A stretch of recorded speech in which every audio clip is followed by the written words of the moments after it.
چین کی جانب سے سرمائی اولمپکس کی مشعل برداری تقریب میں اپنے ایک ایسے فوجی کو بطور کمانڈر شرکت کا اعزاز دیا گیا جس نے وادی گلوان میں بھارت چین فوجی جھڑپ میں انڈین فوجیوں کی خوب دھلائی کی تھی۔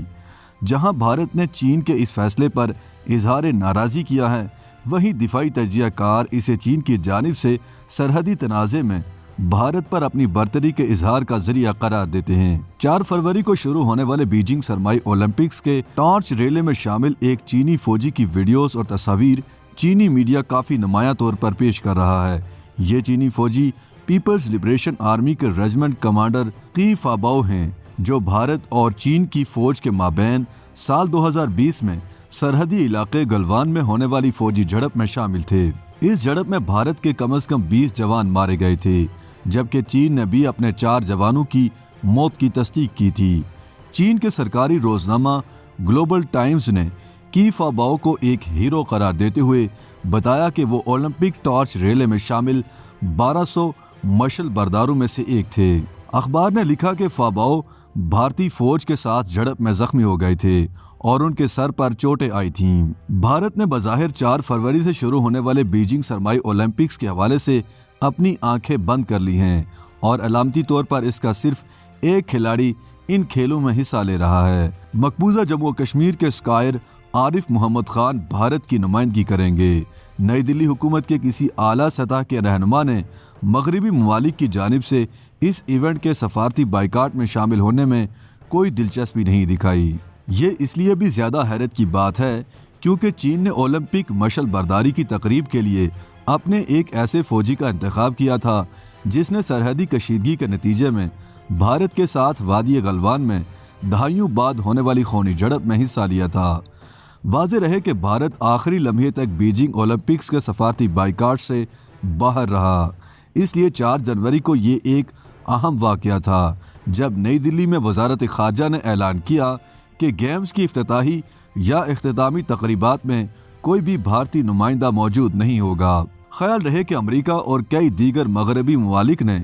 چین کی جانب سے انسانی حقوق کی مبینہ خلاف ورزیوں پر اس ایونٹ کا سفارتی بائیکاٹ کر رکھا ہے۔ خیال رہے کہ ہمالیہ کی بلند ترین چوٹیوں پر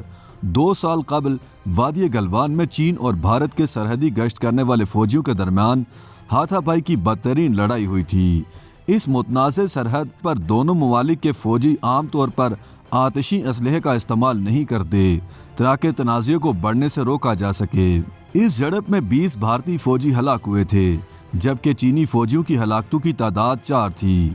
15 جون 2020 کی اس جھڑپ کے بعد سے دونوں فریق اس سرحدی تنازع میں الجھے ہوئے ہیں اور عمومی پرامن سٹیٹس پر واپسی کے لیے دونوں ممالک کے درمیان اعلیٰ سطحی فوجی مذاکرات کے 1 درجن سے زیادہ دور ہو چکے ہیں، لیکن ان میں کوئی خاص پیش رفت نہیں ہو سکی ہے۔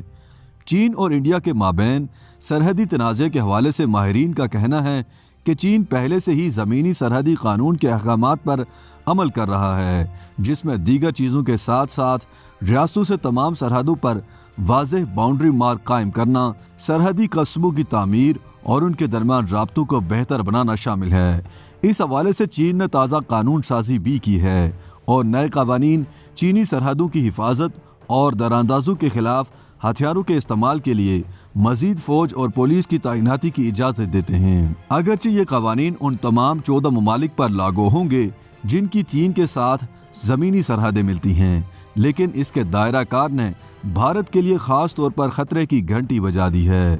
چین نے باضابطہ طور پر اپنے 14 میں سے 12 پڑوسیوں کے ساتھ علاقائی تنازعات کا حل نکال لیا ہے اور اب صرف بھارت اور بھوٹان کے ہی چین کے ساتھ کشیدہ سرحدی اختلافات ہیں۔ بھارت یقینی طور پر محاذ آرائی نہیں چاہتا اور متنازع سرحد کے ساتھ نئی چینی تعمیرات پر اس کا رد عمل بڑی حد تک خاموشی پر مشتمل ہے، جبکہ فوج اور حکومت کی طرف سے ملے جلے بیانات سامنے آ رہے ہیں۔ دفاعی تجزیہ کار پروین ساہنی کا کہنا ہے کہ فی الحال فوری پیش رفت کا واحد راستہ یہ ہے کہ بھارت چینی شرائط پر راضی ہو، کیونکہ ان کا ماننا ہے کہ چین ایک بڑی فوجی طاقت ہے۔